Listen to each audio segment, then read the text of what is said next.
5 जनवरी को दिवंगत बीजेपी नेता और उत्तर प्रदेश के मुख्यमंत्री रहे कल्याण सिंह का जन्मदिन मनाया जाता है। इस बार भी मुख्यमंत्री योगी आदित्यनाथ ने लखनऊ में पूर्व सीएम कल्याण सिंह को श्रद्धांजलि अर्पित की। अब जब अयोध्या में राम मंदिर की प्राण प्रतिष्ठा होने जा रही है, ऐसे में राम मंदिर आंदोलन के सबसे बड़े चेहरों में शुमार रहे कल्याण सिंह की कहानी जरूर सुनाई जानी चाहिए। कल्याण सिंह कल्याण करो, मंदिर का निर्माण करो, ये वो नारा था जिसने बीजेपी की छवि राम भक्तों वाली पार्टी की बना दी। कल्याण सिंह ने राम मंदिर आंदोलन की वजह से अपनी मुख्यमंत्री की कुर्सी भी हंसते हंसते गंवा दी थी। कई सालों तक आलोचनाओं का सामना करते रहे। अतरौली तहसील के गांव मडोली गांव में एक साधारण किसान परिवार में जन्मे कल्याण सिंह प्रदेश की राजनीति के शिखर पर पहुंचे। बचपन से राष्ट्रीय स्वयंसेवक संघ की शाखाओं में जाते थे। उच्च शिक्षा हासिल कर अतरौली के एक इंटर कॉलेज में अध्यापक बने।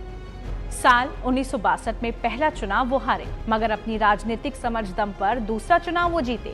इसके बाद फिर पीछे नहीं हटे। 1967 में पहली बार अतरौली से विधायक बने। 1980 तक लगातार जीतते रहे। आपातकाल में 21 महीने तक अलीगढ़ और बनारस की जेलों में रहे।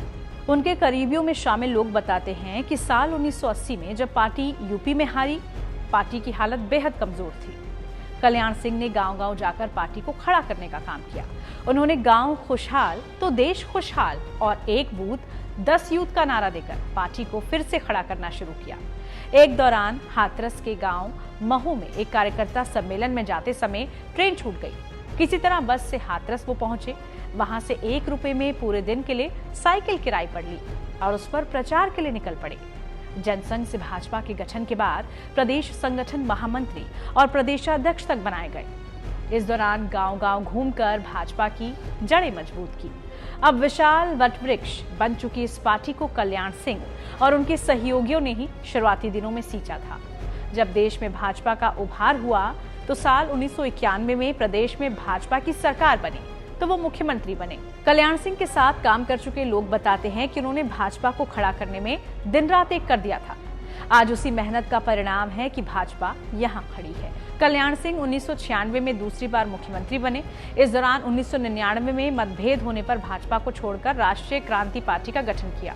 साल 2004 में अटल बिहारी वाजपेयी की मौजूदगी में भाजपा में पुनः वापसी हुई।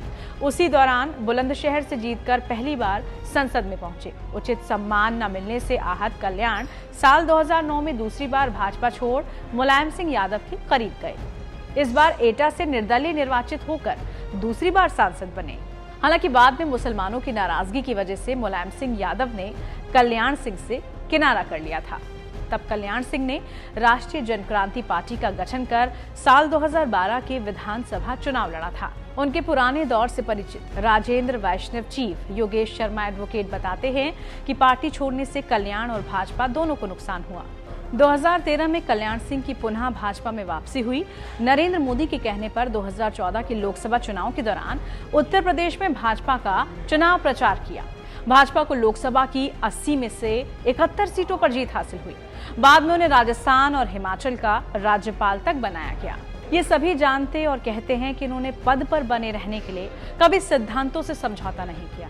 इसी का परिणाम रहा कि अयोध्या में कार सेवकों पर गोली चलवाने से इनकार कर दिया। विवादित ढांचे के विध्वंस की नैतिक जिम्मेदारी लेते हुए मुख्यमंत्री पद को ठोकर मार दी और कहा कि राम मंदिर के लिए एक नहीं सैकड़ों सत्ता कुर्बान है। हालांकि अयोध्या के निर्माणाधीन मंदिर में विराजमान रामलला के दर्शन करने की उनकी अंतिम इच्छा अधूरी रह गई। 89 साल की उम्र में 21 अगस्त 2021 की देर शाम बीमारी के चलते उनका लखनऊ में निधन हो गया। अगर आपको ये वीडियो पसंद आई हो तो उसको लाइक कीजिए, शेयर कीजिए, कमेंट करके भी बताइए। साथ ही आप रहिए टाइम्स नाउ नवभारत डिजिटल के साथ। नमस्कार।